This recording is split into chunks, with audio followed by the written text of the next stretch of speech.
पहिलो त नेपाली कम्युनिस्ट आन्दोलनकै इतिहासमा विधि र नीति निर्माणका लागि केन्द्रित गरेर आयोजना गरिएको महाधिवेशन पहिलो हो।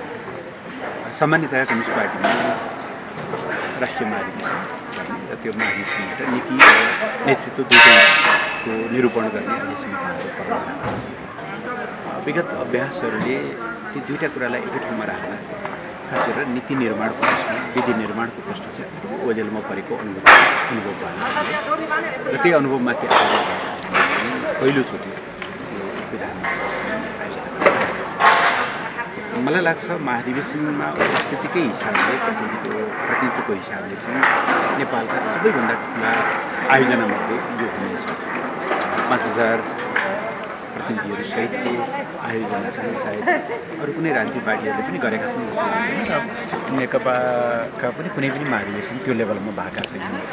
यस हिसाबले उपस्थिति, यसको विषयवस्तुमा जे कुरामा चाहिँ आयोजना गरिएको छ त्यसको एजेन्डा र अहिलेको वर्तमान परिवेश, यी सबै हिसाबले चाहिँ नेकपा एमालेको जीवनका लागि एउटा असाध्यै महत्त्वपूर्ण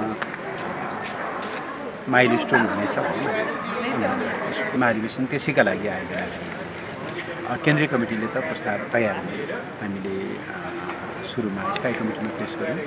स्थायी कमिटीका सुझाव चाहिँ केन्द्रीय कमिटीमा लग्यौँ, केन्द्रीय कमिटीले त्यसलाई एडप्ट गर्यो। त्यहाँका सुझाव समेत फेरि स्थायी कमिटीमा पनि हामीले सामेल गऱ्यौँ र यी सबै कुराहरू चाहिँ मस्यौदाका लागि तयार गरिएका हुन्। अब हाम्रो मस्यौदा फाइनल भएको छ र यसलाई अन्तिम रूप दिने काम चाहिँ महाधिवेशनले गर्ने हो। त्यसबाट महाधिवेशनबाट प्रतिनिधिहरूले हलले दिने सुझावहरू चाहिँ ती अन्तिम निर्णायक हुन्छ। त्यसबाट ती सुझावहरू हामीले ग्रहण गर्छौँ र त्यसपछि हाम्रो 5 वर्षलाई गाइड गर्ने नीति चाहिँ हामीले ग्रुप छलफल गर्छौँ। यति ठुलो सङ्ख्यामा प्रत्येक इन्डिभिजुअलले बोल्नु त सम्भव छैन। ग्रुप कति बनाउने भन्ने बारेमा हामीले निर्णय गरिसकेका छैनौँ। अझै भोलिमा हामीले त्यो निर्णय गर्नेछौँ। जति ग्रुप बनाउँदाखेरि पनि सङ्ख्या ठुलो हुने त निश्चितै छ।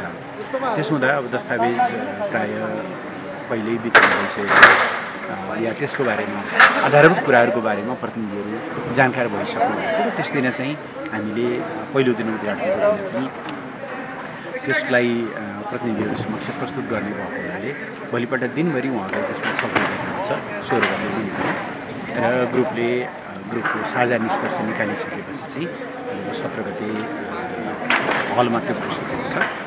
त्यसलाई चाहिँ अध्यक्ष मण्डलले ग्रहण गर्छ, केन्द्रीय कमिटीले ग्रहण गर्छ। यस अर्थमा चाहिँ पहिला प्रस्तुत हुन्छ, ग्रुप छलफल हुन्छ, ग्रुपले आफ्नो साझा निष्कर्ष निकाल्छ र त्यसलाई चाहिँ ग्रहण गर्ने यो प्रोसेसमा हामी चाहिँ दस्तावेज 5वटा कुरामा मुख्यतया फोकस गरेका छौँ। पहिलो पार्टी निर्माण नै हो। पार्टी निर्माणको कुरा गरिरहँदाखेरि दुईवटा सन्दर्भलाई हामीले ध्यान दिनुपर्नेछ। एउटा 2075 साल जेठ 3 गते हामीले नेकपा एमाले र नेकपा माओवादी केन्द्र मिलाएर एकीकरण गर्यो, तर त्यो एकीकरण निष्कर्षमा पुगेन। मुख्यतया राजनीतिक कारणले र प्राविधिक हिसाबले भन्ने गरी फागुन 23 को सर्वोच्चको फैसलाबाट त्यो एकीकरण बिचमै भङ्ग भयो। यद्यपि नेकपा माओवादी केन्द्रको ठुलो हिस्सा अहिले पनि हामीसँग छ। त्यसो भएको हुनाले आजको नेकपा एमाले त्यो नेकपाकै निरन्तरताको रूपमा छ। तर पनि सिङ्गो जुन एकीकरण हामीले गरेका थियौँ, एकीकरण टुङ्गोमा नपुगेको यथार्थ। र दोस्रो चाहिँ माधव नेपाल लगायत केही नेताहरू नेकपा एमालेबाट बाहिरिनु भएको अवस्था पनि छ। त्यसो भएको हुनाले यो विभाजन, विखण्डन र आफ्नो पार्टीको सरकारलाई स्थापन गरेर कङ्ग्रेसको नेतृत्वमा दक्षिणपन्थी सरकार बनाउने तहसम्म चाहिँ जुन ढङ्गको परिवर्तन कम्युनिस्ट आन्दोलनमा देखा पर्यो, यो शीर्ष नेताहरूमै देखा पर्यो। यो पार्टी निर्माण ठुलो चुनौती हो। कम्युनिस्ट आन्दोलन कति हदसम्म आन्दोलनभित्र विकृतिहरू भित्रिएका रहेछन् र तिनीहरूले शीर्ष नेतृत्वमै कति धेरै जरा गाडेका रहेछन् भन्ने कुरा यसले प्रश्न गर्छ। त्यसबाट यी सबै कुराहरूले चिर्दै पार्टी निर्माण गर्ने कुरा, पार्टी निर्माण भन्ने बित्तिकै त्यसको विचारको कुरा, त्यसको सङ्गठनको कुरा, त्यसको जनाधारको कुराहरू आउँछन्। यो पार्टी निर्माणलाई हामीले पहिलो यसको चाहिँ फोकस यो हो र यसको निष्कर्ष के हो भने राष्ट्रिय राजनीतिको केन्द्रमा मुलुकको बहुमत प्राप्त पहिलो शक्तिको रूपमा र राष्ट्रिय राजनीतिलाई ड्राइभ गर्ने एउटा चाहिँ शक्तिको हैसियतले नेकपा एमालेलाई पुनस्थापित गर्ने, त्यसलाई अझ सशक्त बनाउने हाम्रो एउटा पहिलो लक्ष्य हुनेछ। लोकतन्त्रमाथि विभिन्न खालका चुनौतीहरू देखा परेका छन्। यो सर्वोच्च अदालतको फैसला, अध्यादेशका पछिल्ला प्रकरणहरू र यो सरकारले लोकतन्त्रलाई जुन ढङ्गले चाहिँ चुनौती दिन थालेको छ, हामी कहीँ न कहीँ लोकतन्त्रमाथि खतरा उठाउनु भएको ठान्छौँ। त्यसो भएको हुनाले संविधान र लोकतन्त्रको रक्षा यसको चाहिँ हाम्रो दोस्रो कार्यसूची हुनेछ। त्यसको पहरेदारको रूपमा चाहिँ नेकपा एमाले अगाडि बढ्नेछ। संविधानको रक्षा, कार्यान्वयन र विकासमा हामीले आफूलाई फोकस गर्नेछौँ। तेस्रो, हामीले 62-63 को परिवर्तन र 72 सालमा संविधान आइसकेपछि अब नेपालमा एक ढङ्गले एउटा क्रान्ति चाहिँ पुरा भयो भन्ने निष्कर्ष निकाल्यो। क्रान्ति पुरा भइसकेपछि त्यस पछाडिको अवधि भनेको त्यो क्रान्तिका उपलब्धिहरू जनताको आँगनमा पुर्याउने अवधि हो, त्यो डेलिभरीको अवधि हो। यदि क्रान्तिपछि पनि त्यसले डेलिभरी दिएन त्यो सिस्टमले भने त्यो सिस्टम टिक्दैन।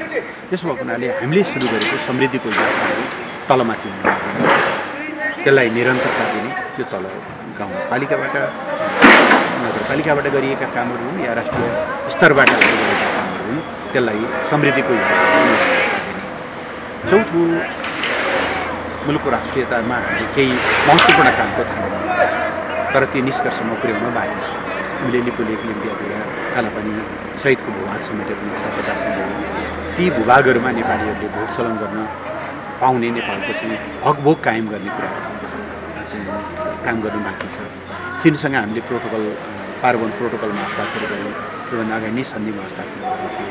त्यसलाई कसरी उपयोग गर्ने र नेपालले एउटा सन्तुलित स्वतन्त्र परराष्ट्र नीतिका आधारमा संसारका सबै मुलुकहरूसँगको साथ लिएर मुलुकको समृद्धिको यात्रालाई कसरी अगाडि लैजाने, राष्ट्रियतासँग जोडिएका यी विषयहरू छन्।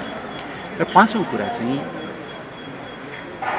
अर्ली इलेक्सन होस् या रेगुलर, अब मुलुक इलेक्सनमा त जान्छ, त्यो इलेक्सनमा नेकपा एमाले बहुमत प्राप्त पहिलो शक्तिको रूपमा हामीलाई जुन परमादेशबाट विस्थापित गरिएको छ, नयाँ जनादेशसहित फेरि सरकारलाई हाम्रो कामहरू यी कुरामा केन्द्रित हुनेछन्। यसका लागि आवश्यक पर्ने सिद्धान्त, यसका लागि आवश्यक पर्ने कार्यक्रम, यसका लागि आवश्यक पर्ने कार्यदिशा, नीति र सङ्गठनको ढाँचा चाहिँ विधान जब जसलाई महाधिवेशनले पुनर्पुष्टि गर्छ, किनभने गएको 30 वर्षका अनुभवले नेपालको कम्युनिस्ट आन्दोलनको एकदमै सही सिद्धान्त र सही बाटो जनताको बहुदलीयवाद हो भन्ने कुरालाई चाहिँ यसले पुनर्पुष्टि गरेको छ। हिजो हिंसाबाट मात्रै राज्य सत्ता प्राप्त हुन्छ र क्रान्तिपछि चाहिँ एकदलीय जनवादी अधिनायकत्वको सिस्टम जानुपर्छ भन्ने खालका साथीहरू समेत अहिले बहुदलीय प्रतिस्पर्धा र शान्तिपूर्ण बाटोमा हिँडिरहेको छ। हिजो 5 वर्षमा एकचोटि भोट हाल्न पाउने, लोकतन्त्र भए पुग्छ, प्रजातन्त्र भए पुग्छ भन्ने साथीहरू सामाजिक न्यायसहितको लोकतन्त्र चाहिन्छ भन्ने ठाउँमा आउनुभएको छ। आज राष्ट्रिय राजनीति जहाँ आएको छ, जहाँ चाहिँ यो कन्भर्ज भएको छ, त्यो कन्भर्ज भएको भनेको चाहिँ जनताको बहुदलीयवादले देखाएको बाटोमा हो। त्यस कारणले यसलाई पुनर्पुष्टि हामी गर्छौँ, यो सही छ भन्ने कुरा पनि गर्छौँ। तर हरेक सिद्धान्तलाई समयानुकूल विकास पनि गर्दै जानुपर्ने हुन्छ। हिजो मदन भण्डारीले 50 साल या त्योभन्दा अगाडि देखाउनु भएको स्थितिभन्दा नेपाली समाज निस्सन्देह अगाडि बढेको छ। यो जनताको बहुदलीय जनवादको आलोकमा आजको हाम्रो समाजको विश्लेषण, आजको हाम्रा क्रान्तिका कार्यभारहरूको विश्लेषण गर्ने काम, त्यो सिद्धान्तलाई स्तरोन्नत गर्ने काम पनि यो महाधिवेशनले गर्छ। 4वटा कुरामा हाम्रो फोकस छ। पहिलो कुरा त यो बाटो शान्तिपूर्ण, संवैधानिक र जनताको अभिमत सहितको प्रतिस्पर्धाबाट श्रेष्ठता हासिल गर्दै प्राप्त हुन्छ भन्ने बारेमा हाम्रो कुनै दुई विधा छैन। हामी त्यही बाटो अगाडि बढ्छौँ। संविधानले हामीलाई त्यो कुरा सुनिश्चित गरिदिएको छ। संविधानले नै समाजवाद उन्मुख बनेको छ र संविधानमा 3-4वटा कुरा बाहेक तपाईँले चाहेका हरेक कुराहरू परिवर्तन गर्न सक्नुहुन्छ। त्यसो भएको हुनाले आफ्नो लक्ष्य प्राप्तिका लागि तपाईँले अर्को कुनै बाटो, विद्रोहको बाटो, अर्को कुनै बाटो जान सक्दैन, संवैधानिक बाटो।